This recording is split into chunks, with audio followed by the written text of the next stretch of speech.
Ayan, napapansin nyo ba kapag tapos na tayo sa mga ginagawa natin, tapos na tayo sa trabaho natin, parang ang sarap ng pakiramdam, ang nakakatuwa, nakakatuwa kung ano naman yung mga plano mo, ano naman sunod yung mga plano mo. The best talaga kapag gano'n, no? Tapos, kanina, alam ko, iba-iba tayo ng pinagdaanan sa pagtatrabaho natin, sa araw-araw na pamumuhay natin. Maaring iba na sa opisina, utak yung labanan dun, talagang kailangan nilang mag-isip na mabuti para sa mga gagawin nila. Yung iba naman, physical yung labanan, yung sa construction naman, talagang kailangan din ng lakas, sapat na lakas at matinding lakas ang kailangan nila para ma-solve o yung magawa nila, pinaka-the best nila sa araw na yun. Yung iba naman, maaring sa mga negosyo nila, ang dami nilang ginawang strategy, marketing strategy para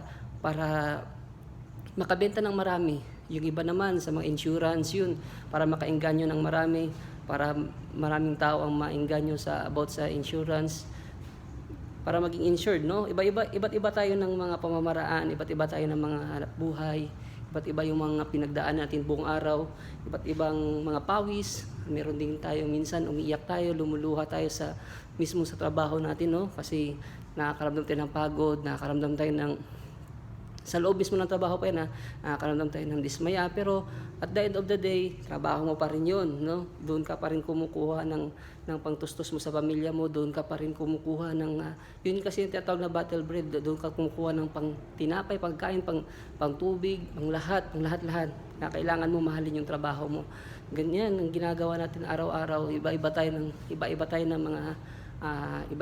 mga layunin, iba-iba tayo ng mga misyon, iba-iba tayo ng mga pananaw, mga vision. Pero isa lang yung ginagawa natin nga nagkakapare-pareho tayo. Nagsisipag tayo, gumagawa tayo ng paraan. Kumikilos tayo para sa ating pamilya.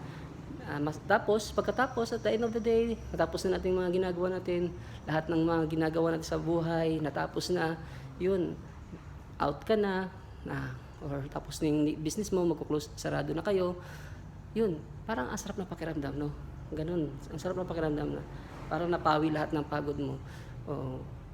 At talagang iniisip mo na, uy, out na ako, ito na yung relax time ko. So, ganun din po yun mga kapatid, no? Naalala nyo yung creation, nakita nyo kung gaano kadakila ang Panginoon nung nilikha niya ang buong mundo, lahat sa loob ng 6 na araw.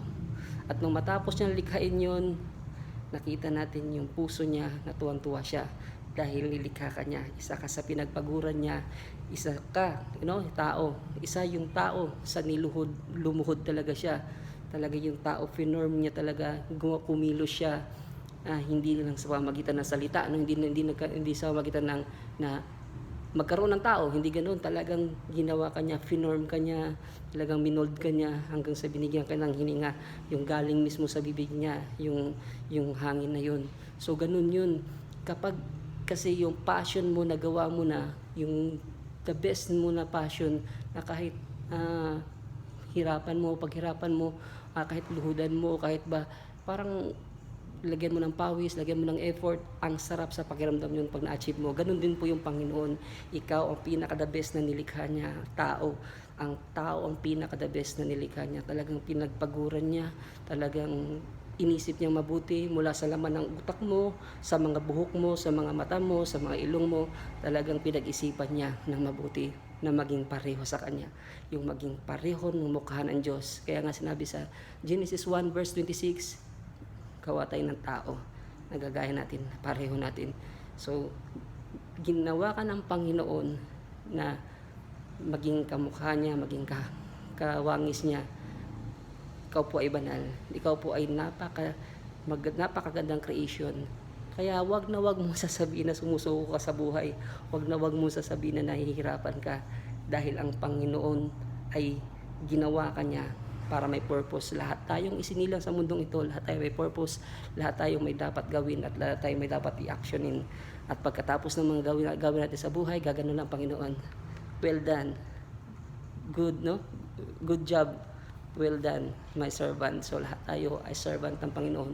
Sabi nga, gaya ng sinabi ni Solomon na ang tungkulin ng tao, no, ay matakot at maglingkod sa Diyos. Yun ang pinakadabi sa tungkulin. Yun yung pinakamatalinong tao sa Bible, pero yung sinabi niya walang halaga ang lahat.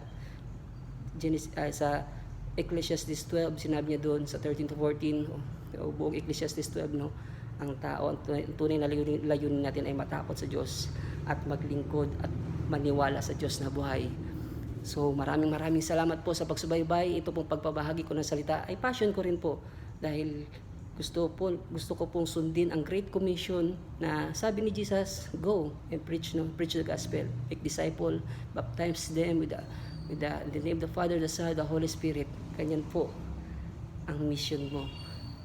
Maging bahagi ka ng Great Commission at wag ng Great Suggestion o yung suggestion ng mundo. Sa mundo ngayon nakikita natin napakaraming prank, napakaraming fake news.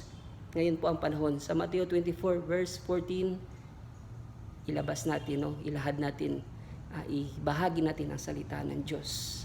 Dahil yun ang pinaka magandang propesya na siya ay parating na. Maraming salamat po sa pagsubaybay sa Bible Target. Saludo po sa inyo at God bless po.